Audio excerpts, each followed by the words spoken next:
Rồi xin chào anh em á, lên cho anh em một cái đầu máy Robin NB262 nha anh em. Máy này thì bao cho anh em mình hơi lửa ngon lành ha. Còn khá là đẹp nha anh em. Rồi cái này em chăm xăng vô nó nổ luôn anh em, về anh em mình vệ sinh thêm ha.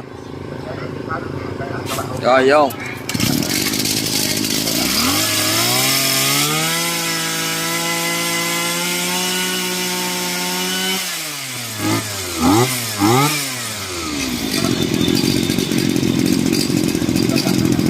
Rồi tắt đi.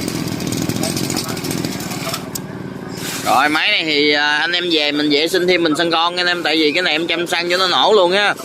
Rồi đầu này bán cho anh em mình 600.000 anh em, nguyên cái ba lô gì luôn ha. Rồi về anh em mình vệ sinh thêm ha. Rồi 600.000. Anh em nào cần thì alo em ha. Robin NB262 anh em. Còn khá là đẹp.